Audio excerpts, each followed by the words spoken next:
Bab 7. Cahaya yang turun saat nama Nabi disebut. Ada rahasia yang tak banyak disadari ketika seorang pecinta menyebut nama Nabi dengan hatinya yang terbakar rindu. Setiap kali sholawat dilantunkan dengan tulus, seberkas cahaya ruhani turun dari langit. Tapi bukan cahaya biasa, ia adalah pancaran Nur Muhammad yang meresap menembus jiwa, menghapus debu kesedihan, menenangkan gelombang kecemasan, dan membangkitkan kesadaran bahwa sang kekasih masih dekat. Inilah alasan mengapa dalam zikir sholawat yang mendalam, banyak orang menangis bukan karena sedih, tapi karena disentuh oleh getaran kehadiran yang mulia. Cahaya itu tidak turun sembarangan.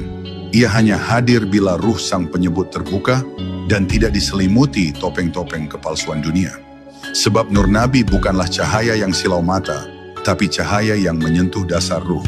Ia mengisi ruang batin yang selama ini kosong oleh sibuknya dunia, dan ketika ia masuk, kau tak bisa menahan air mata atau kekhusyukan. Kau tahu bahwa kau sedang diperhatikan dari alam yang jauh oleh sosok yang tak pernah melupakan umatnya, bahkan dalam sujud terakhir beliau. Banyak yang membaca sholawat, tapi tidak semua mengizinkan jiwanya disentuh oleh maknanya. Maka rahasia itu pun tertutup. Namun bagi mereka yang menyebut nama Nabi dengan dada yang terbuka, sholawat menjadi lebih dari sekadar doa.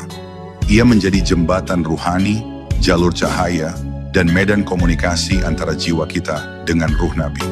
Ketika kau sudah sampai di titik ini, kau tidak lagi menyebut nama Nabi sebagai ritual, tapi sebagai panggilan cinta, sebagai bisikan dari ruh yang haus akan pandangan Rasul. Dan pada saat itulah, kau akan merasa seperti berada di antara dua dunia.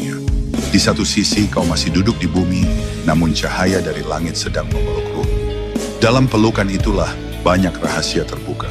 Kau mulai memahami hadits bukan sekadar teks, tapi getaran rasa.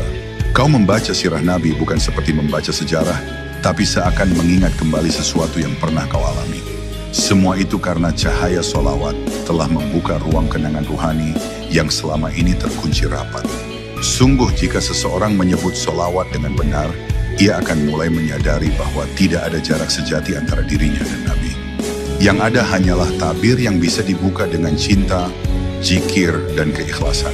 Dan saat tabir itu terbuka, kau tidak lagi hanya menyebut sholawat, tapi kau akan merasakan bahwa sholawat itulah yang sedang menyebutmu, sedang memanggilmu, sedang mengangkatmu. Karena ruh Nabi tak pernah meninggalkan umatnya yang menyebut namanya dengan